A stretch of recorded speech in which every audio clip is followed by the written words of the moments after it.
here at Smuts House Museum, Irene. First of all, my name is Dennis Bredenkamp, and I need to start off by saying that that I belong to the Friends of Smuts Foundation.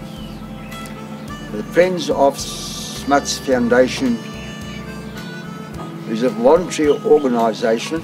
They undertake to raise funds in many ways as possible. The Irene market held here on the second and the last Saturday of the month is one example. All right, now where does me, Dennis Bredenkamp, fit in? I have been called on by the Friends of Smuts Foundation to show people Smuts House. Consequently, I've been learning a lot about Smuts. I did know a lot about him from my early days, and so this time it is real revision stuff for me, and I'm enjoying it. And I hope I can give you people, the audience, as much information as possible. Behind me is Smuts House. Today it's referred to as the Smuts House Museum. All right, now this home came to be in 1908. This was the home used as the headquarters of the British Army in South Africa, not here, Middelburg. Now, that year, 1908, the British Army needed to sell off all their imperial equipment. Jan Smuts got to hear about it, expressed his interest, and purchased this home, which was the canteen of the British Army. Yes, all right, and he paid a sum of £300. It was more than 3 times the price to have it transported and put on foundations, which had to be also built. And from the time that they took occupation of the home, they came to love this home. It was really the intention to use it as a temporary home until a more permanent one would be built. But that did not come to pass. This was their home till the end of their days. This place has got quite an abundance of trees. Were they here when Smuts bought the farm? No, it was bare veld. And over the years, trees were planted. For an example, they are not all indigenous trees, a lot of exotic trees. All right, a good example, let me quote Emily Hobhouse. She was in Rome at the time and sent Smuts a seed that was planted here, right a few paces away from me. You can go then.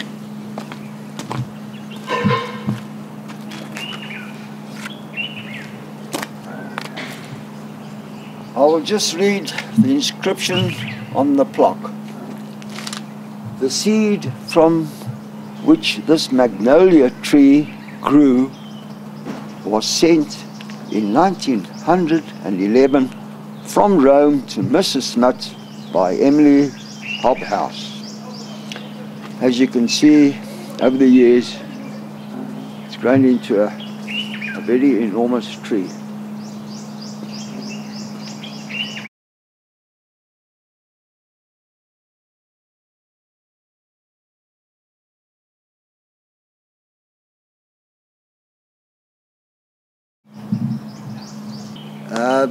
People would ask about Emily Hobhouse, what was her connection with Smuts? All right, now, Emily Hobhouse became well known during the Anglo-Boer War. A British woman who expressed great abhorrence towards the British Army for the treatment of the Boer women and children in the concentration camps. Concentration camps, which the conditions of which were very unhygienic. Deaths was prevalent amongst mainly the children. A very sad side of this part of the Anglo-Boer War. And Smuts didn't know much about Emily Hobhouse during the war. It was only after the war that he came to know and befriended Emily Hobhouse. Came to know her family or her friends in England, among many other people that he came to know as years went by after the Anglo-Boer War. Right, folks, we shall now enter the home of Smuts' house, referred to as the big house. In Afrikaans, die groot huis. Please join me as we go through the home.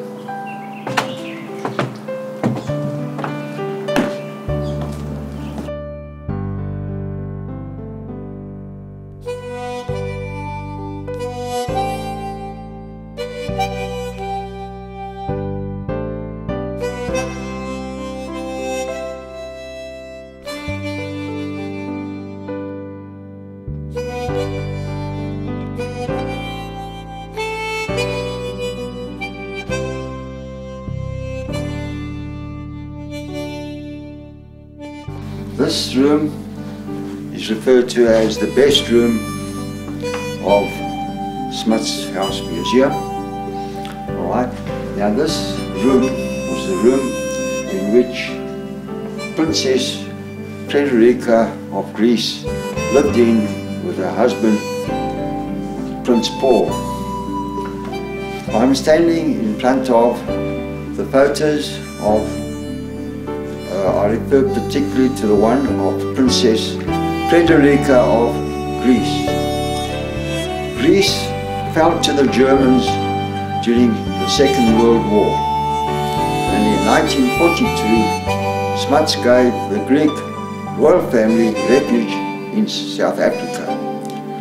Princess Frederica herself and her husband Prince Paul lived in this room, referred to as the best room.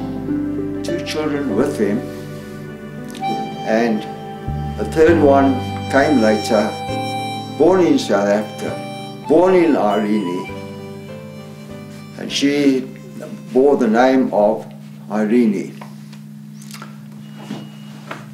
Right, now the first born child was Constantine, who became King of Greece, but now lives in exile in England. The second child, Sophia, she is Queen of Spain, and to this day she's still Queen of Spain. The third child, Irene, never married, and she lives in Spain. Princess Frederica was the great-granddaughter of Queen Victoria, a granddaughter of Kaiser Wilhelm II of Germany, and the daughter of the Duke of Brunswick. To continue, Princess Frederica and Jan Smuts formed a deep friendship. Correspondence was kept up over all the years, right up to the time when Princess Frederica herself became Queen of Greece. The furnishings of this room is not altogether original. Apart from the settees and the piano was made in Germany, a piano at which Smuts and his wife, Isi, referred to as Omar, used to sing the leader many times at this piano, and the pianist was, of course, Omar Smuts. All right, to go on to another scenario, we do have a picture of the royal family, King George VI, and his wife, Queen Elizabeth. The Smuts' relationship with the British people started quite in earnest with the royal family, starting with King George V at the time of the First World War. Smuts served on the Imperial War Cabinet, became privy to King George V, and shortly afterwards Smuts was awarded the Order of the Companion of Honor. Only 50 people at one time can be accorded this award. A great honor it was for Smuts, considering that he himself was not a British-born person.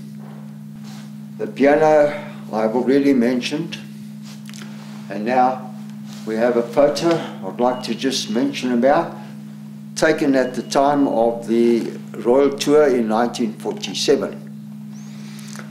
This photo has the royal family sitting in front of the big house. Right, to continue with the features of this room, I want to refer to the photo of the royal family, which visitors to this home would see. The photo was taken during the royal tour of 1947,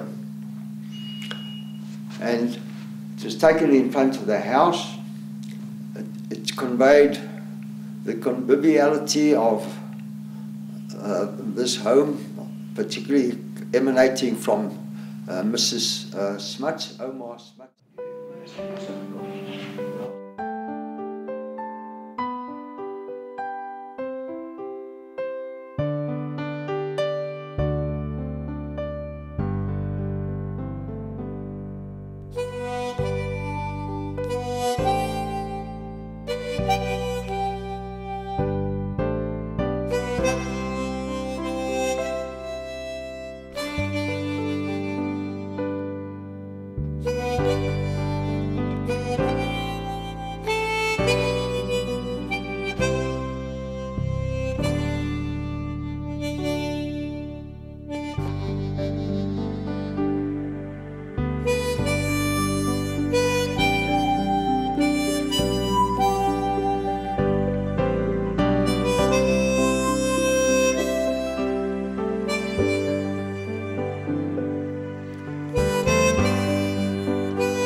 The entrance hall here has the two tusks that came from East Africa. The tusks were presented to Smuts. The tusks were presented to Smuts by the Imperial War Cabinet of the British Army. This was to commemorate his service when he led the campaign in German East Africa at that time. Year 1916.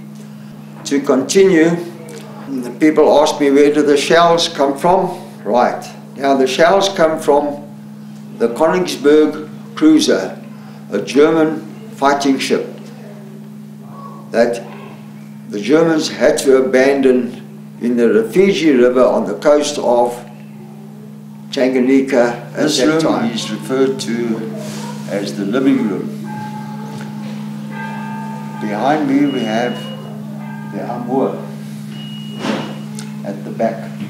That was made by Smuts' grandfather around about 1834. This is the room where at the one table the children would sit. That's behind me. Right in front of me the adults would sit.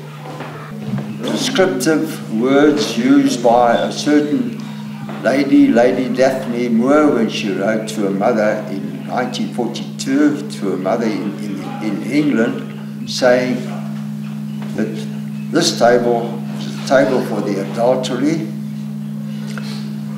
Those were the descriptive words used by a certain lady, Lady Daphne Moore, who stayed here in 1942. She found, putting in a letter to her mother, she would say that this house, all three generations, children of all three generations ran wild, they ran amok, and they really, but everyone liked it, except themselves. To continue, the amour at the back, when they had their film shows on a Saturday night, the films would invariably be the cowboy films. Omar Smuts loved showing these cowboy films because the baddies always lost and the goodies always won. That's the way life should have been, according to Omar Smuts. This is the room of Omar Smuts. It is still in original condition, and in the room, displayed on the walls, are various photos. A photo of Paul Kruger, a photo of her 5 brothers. Among the 5 brothers, one died through a shooting accident, so there's one picture of him alone who died. His name was Rollo. We have, to my left here, we have a picture of their firstborn child who died after some 16 months. An unfortunate happening. This occurred while Smuts himself was on commando during the Anglo-Boer War. The name of the child was Kursi. Going on further, we do have a picture of Smuts on top of a postcard. The embroidery work comes from her grandmother. In Dutch was God u behoed.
church in Bosmanstraat.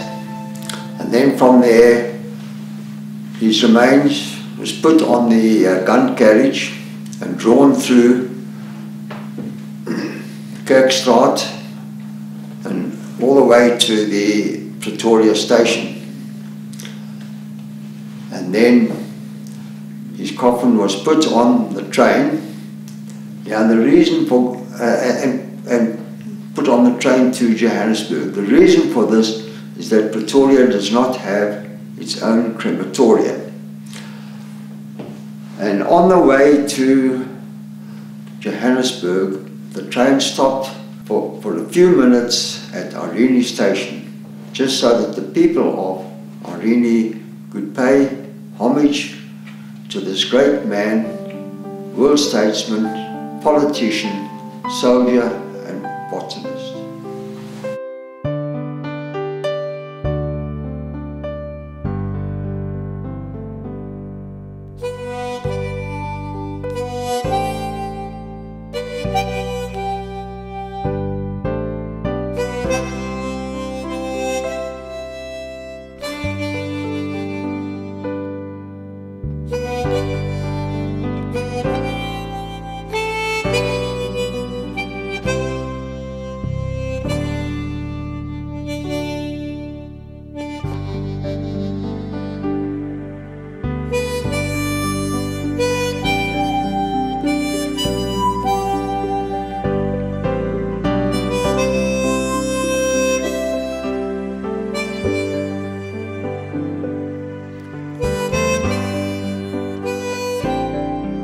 This room was once the bedroom of Smuts and his wife, Omar.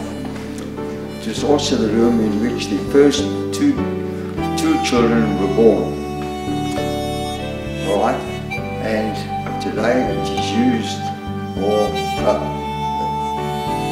used to portray photos taken during the Anglo-Boer War, the First World War and the Second World War. So the room is referred to as the war room. Okay. Now behind me, to the left, are photos of Smuts when he went on commando at a time when guerrilla warfare took place. Smuts felt that he should go to the Cape to try and rally support from the people of the Cape sympathetic towards the Zuid-Afrikaanse Republiek and the Orange Free State.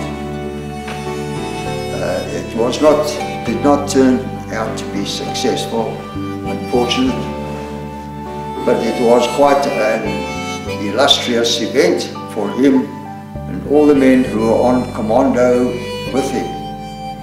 From there, we go over to the front to me. There are photos of Smuts and his colleague, General Louis Botha. They took part they were generals in the First World War. One phase of the war was Southwest Africa, at that time German Southwest Africa, and the South Africans were successful in taking the country away from the Germans.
4,000 books read by Smuts himself. Intellectual books, books on holism, books on evolution, religion, and you name it. And he's a man with a very retentive memory. It is known that the children would like to play a game on Smuts, and they would on occasions remove a book from the shelf, and they would ask Smuts what book was sitting in this open space, and Smuts would tell them, would straight away give the title and the name of the author, or what kind of book it was, whether it was part of an encyclopedia set or what. And that goes to show what a photographic memory Smuts has.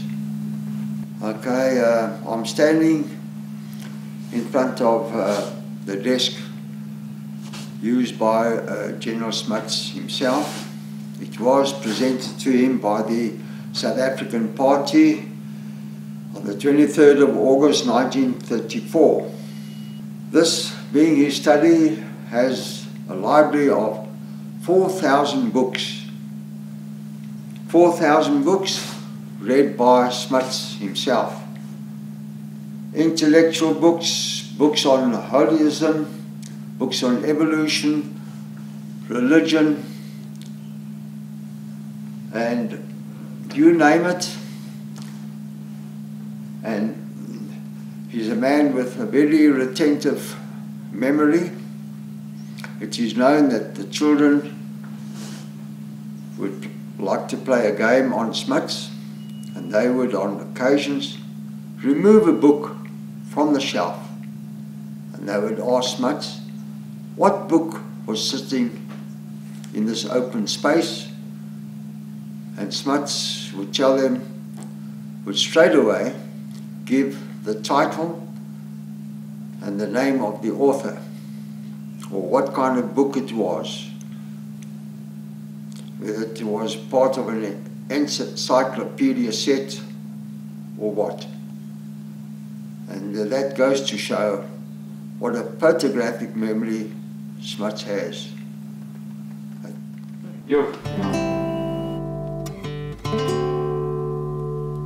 Ek weet van 'n plek wat ek jou wil gaan wys. Jou pad is reeds daarheen gebaan, waar gedagtes nog heel is en drome jou deel. Kom saam sodat jy kan verstaan. Na oeroue waters waar legendes nog leef, uit verledes lang al verby. Waar see sproei sy silwer en skatte bewaar, met die koms van die springgety. Kom saam na die sand waar die spore nog lê, van die liefde wat lewe kon gee. Aan 'n strand sonder sonde, by 'n kus ongebonde, aan die rand van die Sabbatsee.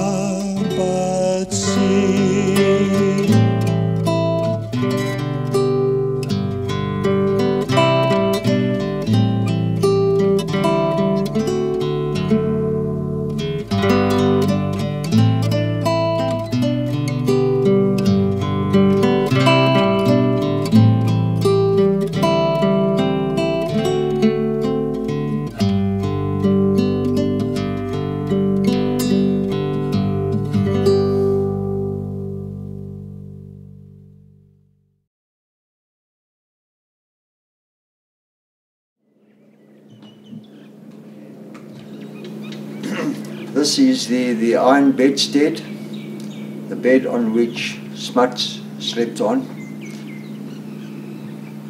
He loved sleeping on the veranda.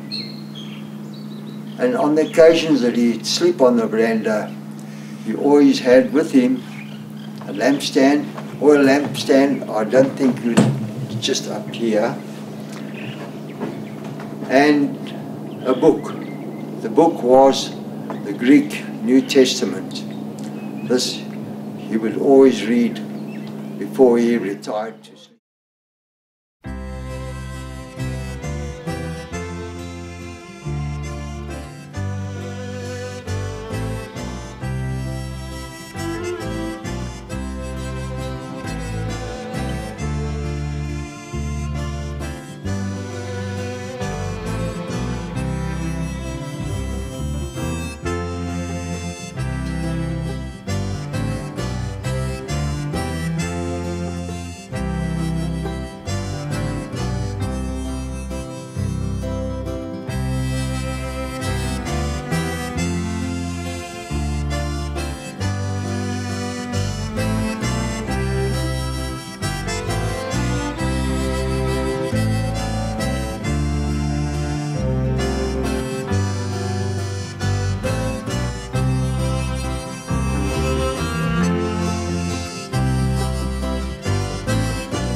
General Field Marshal Jan Smuts died on the 11th of September 1950. On the day of the funeral, this cannon, a 25-pounder, bore his coffin with his remains and was drawn through the streets of Pretoria along Kerkstraat, Church Street, and to the station. From there, the coffin was put on the train and taken to Johannesburg. Thereafter, the hearse took over and his coffin was taken all the way to the Bloemfontein Cemetery, going along Regtig Street and then along Wolmaran Street and then onto the crematorium.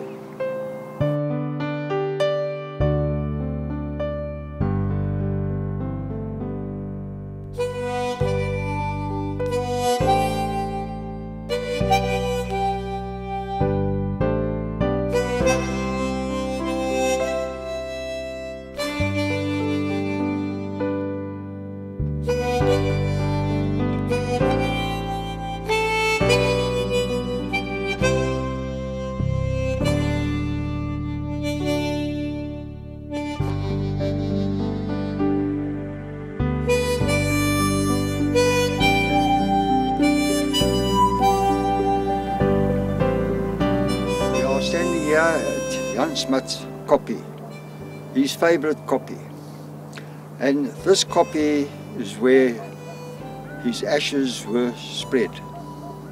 And coming later was this stone obelisk as a monument to this great man, statesman of the world, politician, soldier and botanist.